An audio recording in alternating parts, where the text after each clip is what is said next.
Hello दोस्तों, कैसे आप लोग। मैं उम्मीद करता हूँ आप अच्छे होंगे और आपका पढ़ाई अच्छा चल रहा होगा। चलिए आज के इस वीडियो में हम लोग बात करेंगे इकोनॉमी एंड मार्केटिंग के टेस्ट नंबर 15 के बारे में। अगर आप इससे पीछे का नहीं देखे तो देख लीजिएगा, आपको प्लेलिस्ट में मिल जाएगा। अब आपके पास टाइम भी बहुत कम है तो आप अच्छे से खूब मन लगा के पढ़िए। इसको आपको टेस्ट के रूप में लगाना है और आप अपना मार्क्स जरूर बताइएगा। तो चलिए देखते हैं आज का पहला क्वेश्चन है कि dash dash is A tax on international flow of short term capital. तो हम इसको क्या बोलते हैं, तो इसको बोलते हैं हम टोबिन टैक्स। देखिए टोबिन टैक्स इसका आंसर हो जाएगा। इसके बारे में हम लोग थोड़ा सा डिटेल सॉल्यूशन देख लेते हैं क्योंकि बहुत ज़्यादा इंपॉर्टेंट है क्वेश्चन। ठीक है, देखिए आपका आंसर हो जाएगा टोबिन टैक्स हो जाएगा। टोबिन टैक्स क्या है, तो पहला पॉइंट है कि Tobin tax is a tax the international flow of short term capital.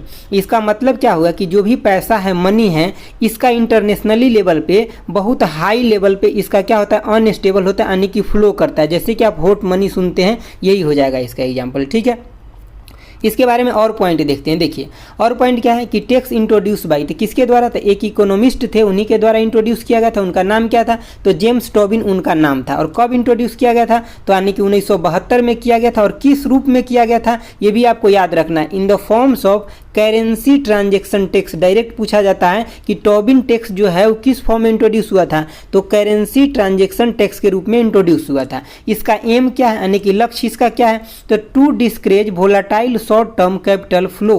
मतलब जो भी वोलाटाइल शॉर्ट टर्म जो कैपिटल है मार्केट के अंदर फ्लो करता है, जैसे कि आपका हॉट मनी हो गया, स्पेकुलेटेड मतलब वेरी हाई लेवल पे जो अनस्टेबल मनी होता है, उसको डिस्करेज करना इसका मेन मोटिव है। समझ गए बातों के। एक और आपका ऑप्शन था, तो इसका सिर्फ आप एग्जाम्पल याद रखिए। देखिए ये क्वेश्चन डायरेक्ट पूछा जाता है कि साइन टैक्स जो होता है किस पे लगाया जाता है। तो देखिए साइन टैक्स एक ऐसा टैक्स है जो कि जो सोसाइटी के लिए कुछ ऐसे प्रोडक्ट होता है जो हार्मफुल होता है, लेकिन फिर भी वो मार्केट के अंदर बिकता है ना, तो उसके ऊपर गवर्नमेंट हाई टैक्स लगाता है। जैसे कि आपका टोबैको हो गया, गैम्बलिंग हो गया, अल्कोहल हो गया, सिगरेट हो गया, तो इसके ऊपर कौन सा टैक्स लगता है, तो साइन टैक्स लगता है। बाकी इसका भी एग्जाम्पल देख लीजिए, इतना ज़्यादा इंपॉर्टेंट नहीं, लेकिन मैं फिर भी लिख दिया, लेकिन ये बहुत ज़्यादा इंपॉर्टेंट है, इसको VVI करके लगा कर रखिएगा। ये सब मतलब जो भी आप नोट है ना, एक बार आप रिवीजन अच्छे से कर लीजिए मेरे साथ। हमें सब कुछ आपको देने वाले हैं, लेकिन एक बात को आपको ध्यान रखिए, दूसरा बुक मतलब ई बुक जो है आपका 15 तारीख से पहले मैं दे दूंगा पूरा का पूरा टेस्ट खत्म करा कर सब कुछ। लेकिन इससे पहले जो मैं पहला ई बुक दिया हूं ना, उसको आप 4 बार रिवीजन कर जाइए अच्छे से। समझ रहे हैं ना बातों को। एग्जाम के बाद सोचने से कोई फायदा नहीं आपको मिलेगा। जो सोचना है अभी 15 दिन के अंदर आपको सोचना है। समझ गए कि कितना आप रिवीजन करना चाहते हैं, मतलब किस तरह से आप सिलेक्शन लेना चाहते हैं, कितना मेहनत करके। तो जो पहला दिए हैं उसका आप 4 बार रिवीजन कर लिए रहिएगा। ठीक है, उसके बाद हम 15 तारीख तक की सब नोट के साथ दूसरा दे देंगे, फिर इसको 4 दिन रिवीजन कीजिएगा। आपका कॉन्फिडेंस के लेवल जो यहाँ है ना, वो सीधे यहाँ हो जाएगा। समझ गए बातों को। चलिए देखते दूसरा क्वेश्चन, और उसका लिंक जो है ना, मतलब पहला वाला का, वो हम डिस्क्रिप्शन बॉक्स में कमेंट बॉक्स में दे देंगे, आप वहाँ से डाउनलोड कर लीजिएगा। देखिए आपका दूसरा क्वेश्चन है कि the union budget 2021-22 increase the custom duty on cotton from 0 से लेकर कितना % तक कर दिया गया, तो ये कर दिया गया 10% तक। देखिए इसमें क्या होगा कि जो कॉटन है इंडिया का, वो जो बाहर में जो एक्सपोर्ट हो रहा है ना, मतलब जो बाहर में मतलब जो जा रहा है, उसके ऊपर मतलब अगर टैक्स अगर ज़्यादा रहेगा तो इससे क्या होगा ना कि फार्मर को फायदा भी होगा। तो ये आपको डायरेक्ट याद रखना है कि 2021-22 के बजट में जो कॉटन के ऊपर है वो टैक्स कितना कर दिया गया है, कस्टम ड्यूटी जो टैक्स है, तो ये मतलब 0 से लेकर के और 10% तक कर दिया गया। चलिए तीसरा क्वेश्चन देखिए। तीसरा क्वेश्चन है आपका कि dash dash make a service difference from the product. तो इसका आंसर क्या हो जाएगा, तो आंसर भी हो जाएगा इंटेंजिबिलिटी हो जाएगा। चलिए इसके बारे में हम डिटेल सॉल्यूशन देख लेते हैं। यहाँ से 4 क्वेश्चन बनता है और आपको चारों याद रहना चाहिए अच्छे से। हम ये तो आपको बता ही दिए हैं। ठीक है, चलिए देखिए इसका देखिए मतलब सर्विस क्या होता है। देखिए सबसे पहली बात, सर्विस एक ऐसा चीज़ होता है कि एक पार्टी के द्वारा ऑफर किया जाता है और दूसरा पार्टी के द्वारा इसको एक्सेप्ट किया जाता है, उसे ही हम क्या बोलते हैं, सर्विस बोलते हैं। अब देखिए कैरेक्टर ऑफ सर्विस में 4 गो होता है। ठीक है, देखिए कौन कौन होता है, अच्छे से समझ लीजिए। देखिए सर्विस का कैरेक्टर क्या होता है, तो सबसे पहले बात इंटेंजिबिलिटी होता है। इसमें क्या होता है, यानी कि service can not seen and tested before purchase. मतलब जब तक आप खरीद नहीं लेते तब तक आप उसको देख भी नहीं सकते हैं और उसको आप टेस्ट भी नहीं कर सकते हैं, यानी कि इंटेंजिबिलिटी में आ जाता है। ठीक है, दूसरा आपका है कि इनसेपरेबिलिटी। ठीक है, इसमें क्या होता है कि service can not separate from their मतलब प्रोवाइडर। मतलब जो भी आपको एक साथ जो बहुत सारे ऐसे सर्विस मिलता है, आपको सामानें खरीदते हैं तो उसके साथ कंबाइंड रहता है, उसको आप सेपरेट करके नहीं खरीद सकते, तो वही इसके अंदर आ जाएगा। ठीक है, अगला पॉइंट देखिए। अगला पॉइंट है आपका की वेरिएबिलिटी। देखिए वेरिएबिलिटी में क्या होता है ना कि quantity of service depend on who provider और यानी कि वेयर और हाउ, मतलब इसमें डिपेंड करेगा कि कौन आपका प्रोवाइडर है। अगर अच्छा प्रोवाइडर है, अच्छा ब्रांड है तो आपको अच्छा सर्विस मिलेगा, अगर ब्रांड घटिया है तो आपको घटिया सर्विस मिलेगा। आप किस लोकेशन पे ले रहे हैं, उस लोकेशन पे कैसा सर्विस उसका अवेलेबल है, इस सब बात पे डिपेंड करेगा। अगला है आपका कि परसिएबिलिटी। देखिए इसमें क्या होता है कि service can not be store for यानी कि लेटर सेल्स और यूज। देखिए मतलब इसमें क्या होता है कि आप सर्विस को लॉन्ग टाइम टर्म के लिए स्टोर नहीं कर सकते। जो सर्विस अभी के लिए उसको अभी ही आपको सर्विस देना है, समझ गए बातों को। तो इसमें यही होता है। देखिए अभी हम आपको बहुत ज़्यादा टाइम नहीं लेंगे, जो चीज़ें समझाने वाला है, जो क्वेश्चन रिपीट करने वाला है, ये तो मैं आपको कराऊंगा ही, ठीक है 100%। देखिए अगला 4 नंबर क्वेश्चन है कि what is Gini coefficient use, मतलब what is Gini coefficient use for. तो इसका आंसर आपका हो जाएगा ऑप्शन बी हो जाएगा to measure the income inequality. क्या मेजर करने के लिए? इनकम इनइक्वलिटी को मेजर करने के लिए गिनी कोफिशिएंट का इस्तेमाल किया जाता है। इसको और क्या क्या बोलते हैं, इसको अच्छे से देख लेते हैं। देखिए इसको और क्या क्या बोलते हैं यहाँ पे देखिए आपका आंसर तो हो जाएगा ऑप्शन बी हो जाएगा टू मेजर इनकम इनइक्वलिटी। इसका मतलब आंसर तो आपका बी हो जाएगा। अगला देखिए कि Gini coefficient use for to measure the income inequality. अगला पॉइंट है आपका कि गिनी कोफिशिएंट को और क्या बोलते हैं, तो यानी कि गिनी इंडेक्स भी बोलते हैं और गिनी रेशियो भी बोलते हैं। आपको याद रखना है, डायरेक्ट भी पूछा जा सकता है आपसे एग्जाम में। ये सब क्वेश्चन एकदम वीआईपी है, ठीक है। इसको दो को मतलब पॉपुलर मेथड है कि गिनी कोफिशिएंट को आप मेजर कर सकते हैं। कौन कौन मेथड है? तो यानी कि based on pre tax income, मतलब प्री टैक्स इनकम पे बेस्ड है, और दूसरा क्या है बेस्ड ऑन डिस्पोजेबल इनकम। अब देखिए हम यहाँ पे आपको डायरेक्ट बता रहे हैं डिस्पोजेबल इनकम क्या होता है, ये सब हम आपको पीछे वाले मतलब जहाँ जीडीपी पढ़ाए हुए वहाँ इस सब को अच्छे से बता चुके हैं। अगर आपको बेसिक इकोनॉमी पूरा देखना है तो अपने ही चैनल पे एक मतलब प्ले लिस्ट बना हुआ है, यानी कि इकोनॉमी एंड मार्केटिंग हिंदी, उसमें आप देख लीजिए। मैं 5-6 टॉपिक डाला हूँ, वहाँ से शॉर्ट एंड श्योर आपका क्वेश्चन बनेगा और बहुत ईजी वे में मैं समझाया हूँ, ठीक है। तो प्ले लिस्ट आप अब चेक कर सकते हैं। चलिए अगला क्वेश्चन देखते हैं।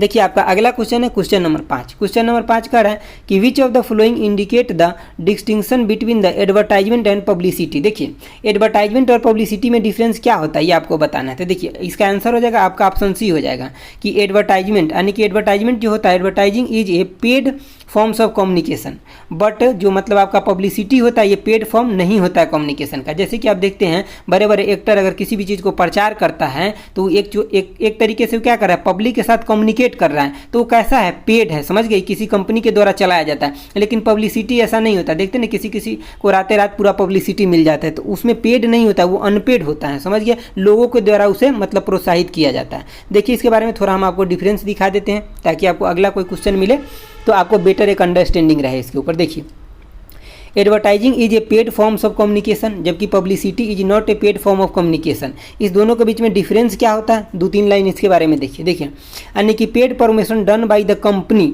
To boost the sales product और सर्विस, मतलब ये कंपनी के द्वारा कराया जाता है एडवर्टाइजमेंट। और किस लिए कराया जाता है? ताकि उस कंपनी का जो प्रोडक्ट है, जो सर्विस है, वो अच्छे से सेल हो सके। जबकि पब्लिसिटी क्या होता है, ये अनपेड होता है, ठीक है। और ये मोस्टली किसके, थर्ड पार्टी के द्वारा किया जाता है, जैसे कि न्यूज़ के माध्यम से हो गया या पब्लिक के माध्यम से हो जाएगा, इस सब के माध्यम से होता है, ठीक है।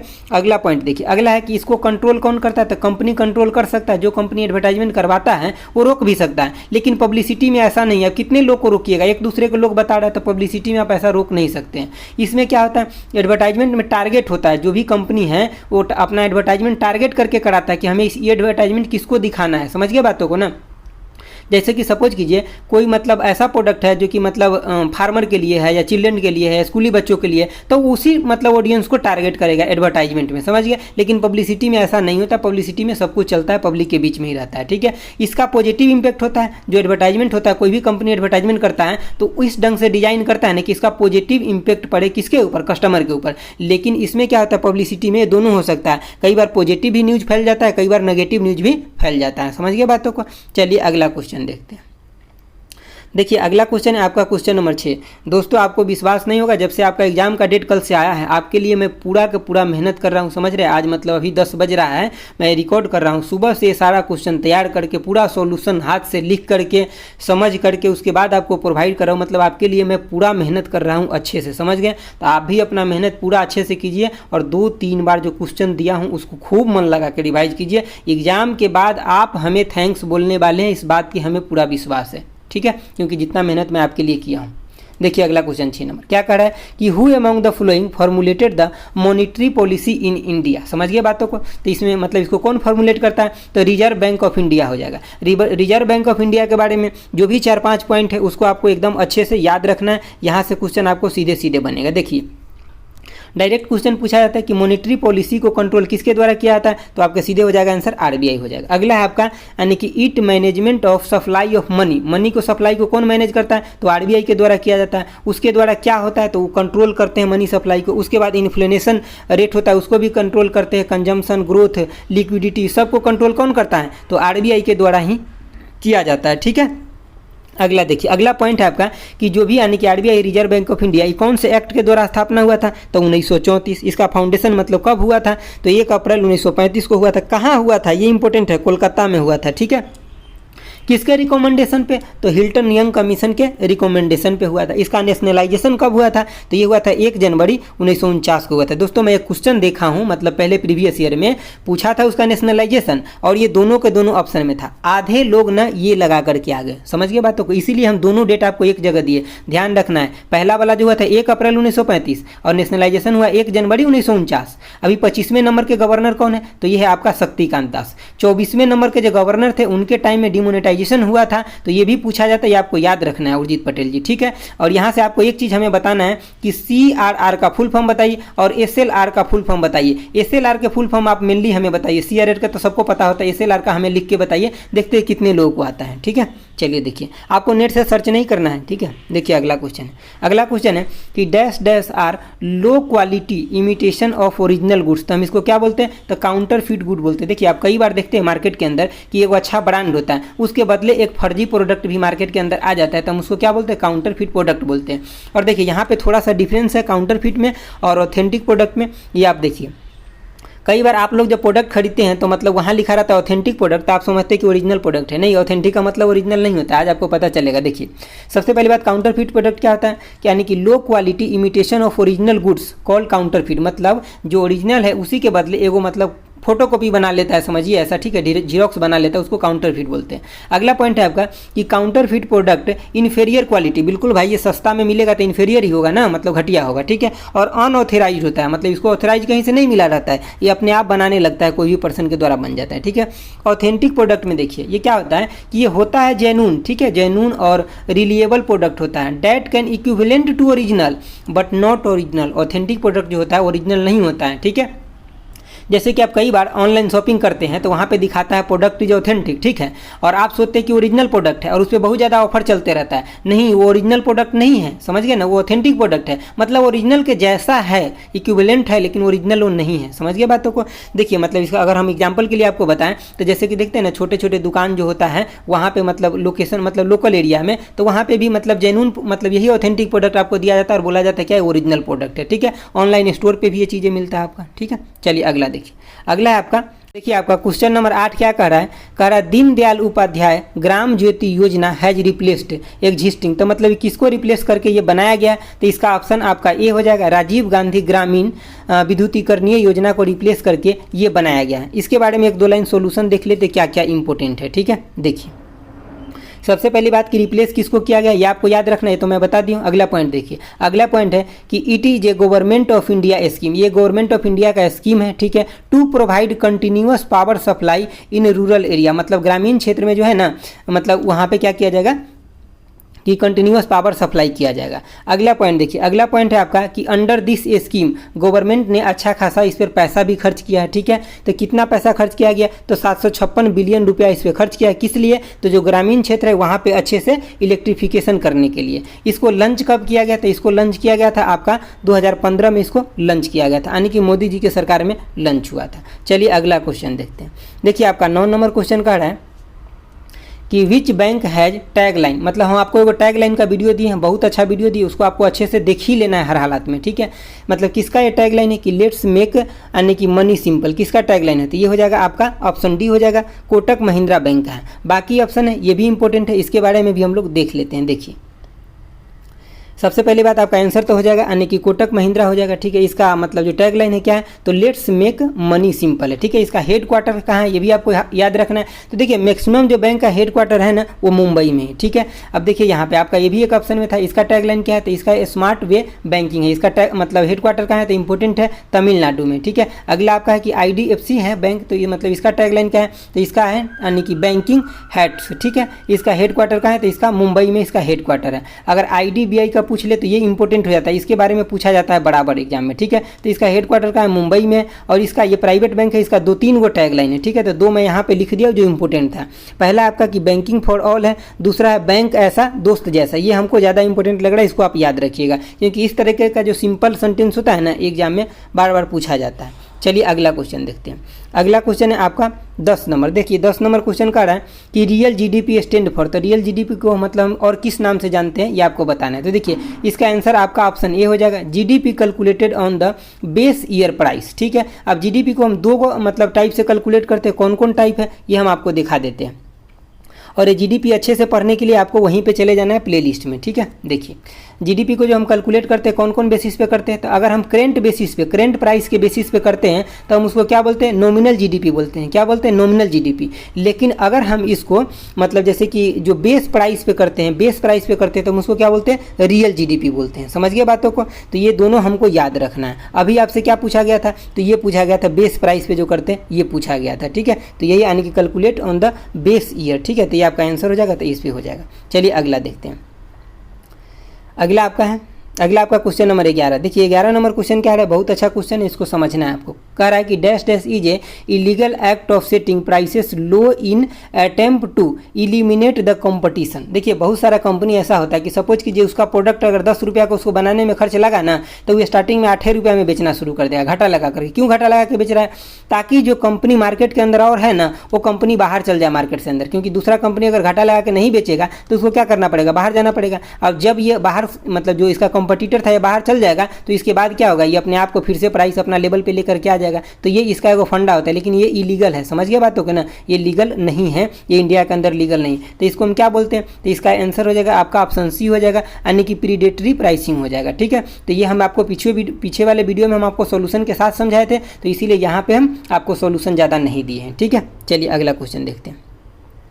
अगला क्वेश्चन आपका क्या है, 12 नंबर क्वेश्चन क्या कह रहा है कि which of the following is not a credit rating agency in India. मतलब इंडिया के अंदर कौन क्रेडिट रेटिंग एजेंसी नहीं है, ठीक है। तो आपका ऑप्शन सी हो जाएगा। हालांकि इंडिया के अंदर 6 या आपको 7, कहीं 7 मिलेगा कहीं 6 मिलेगा क्रेडिट रेटिंग एजेंसी। हम ये सभी के बारे में आपको बता देते क्योंकि जानना बहुत ज़्यादा जरूरी है, आपसे कोई भी क्वेश्चन पूछा जा सकता है, कई बार एग्जाम में पीछे पूछा भी जा चुका है। देखिए सबसे पहले बात क्रेडिट रेटिंग एजेंसी जो है, आप नेट पर सर्च मारिएगा तो आपको 7 को मिलेगा, तो आप मत बताइए कि सर 7 को भी मिला है। हम आपको पहले ही बता रहे हैं कि 6 को भी है 7 को भी है। हालांकि जो इंपॉर्टेंट है मैं लिख दिया हूँ 6, आपको ये याद रख लेना है। देखिए क्रेडिट रेटिंग एजेंसी का मतलब क्या होता है, किसी भी चीज़ के बारे में अच्छे से एनालिसिस करके बताना। तो आपका हो जाएगा क्रिसिल हो जाएगा, ये सबसे ज़्यादा इंपॉर्टेंट है, सबसे ज़्यादा बार पूछा जाता है। इसका फुल फॉर्म क्या होता है, तो credit rating information service of India limited होता है। दूसरा आपका है ICRA, इसका फुल फॉर्म क्या होता है, तो investment information and credit rating agency होता है। अगला आपका तीसरा नंबर पे CARE है, इसका फुल फॉर्म क्या होता है, तो क्रेडिट एनालिसिस एंड रिसर्च होता है। चौथा आपका क्या है, SMERA है, तो इसका मतलब क्या होता है, फुल फॉर्म क्या होता है, इसका फुल फॉर्म या मतलब समझिए, जो समझना है समझिए, ठीक है। तो एक्यूट रेटिंग एंड रिसर्च होता है। अगला आपका 5वां 6ठा है, तो ये भी आपको याद रखना है क्या है, फेट्स इंडिया है। और अगला आपका क्या है, तो मतलब आपका ब्रिक वर्क्स रेटिंग है, ठीक है। ये सब सॉल्यूशन आपको मिलेगा, लेकिन ये सब सॉल्यूशन लेने से पहले 15 तारीख से पहले हम आपको ये सॉल्यूशन प्रोवाइड करेगा, पूरा कोशिश करेंगे, क्योंकि हम आपके लिए अभी दिन रात मेहनत कर रहे हैं। समझ गए बातों को। इससे पहले आपको पहले वाले ई बुक को 4 बार रिवीजन करके रख देना है। जब दूसरा देंगे तो सिर्फ दूसरा को करना है, पहले वाले को उसके बाद बंद कर देना है, फिर एग्जाम से 3 दिन पहले उसको रिवीजन करना है। कैसे कैसे रिवीजन करना है, क्या करना है, हम टाइम टू टाइम आपको सब कुछ अपडेट करते रहेंगे, बस आप जुड़े रहिए। हम हर सप्ताह में, अभी 2 सप्ताह आपको बचा है ना, 2 सप्ताह के अंदर हम आपको 2 मोटिवेशनल वीडियो भी देंगे, ताकि आप अपने लक्ष्य तक पहुँचने में आप आसान रास्ते से जा सके। समझ गए बातों को। तो दोस्तों ये था आपका 12 क्वेश्चन। अगर आपको अच्छा लगा है तो प्लीज़ आप लाइक शेयर और सब्सक्राइब जरूर कीजिए। बहुत लोगों तक अच्छे मटेरियल नहीं पहुंच रहा है, तो प्लीज़ आप लोग थोड़ा हेल्प कीजिए, शेयर कीजिए। हम आपके लिए इतना मेहनत करते हैं, तो आप तो इतना हमारे लिए कर ही सकते हैं, ठीक है। तो आज के लिए इतना ही रखते हैं। Thanks for watching. Okay bye. जय हिंद दोस्तों।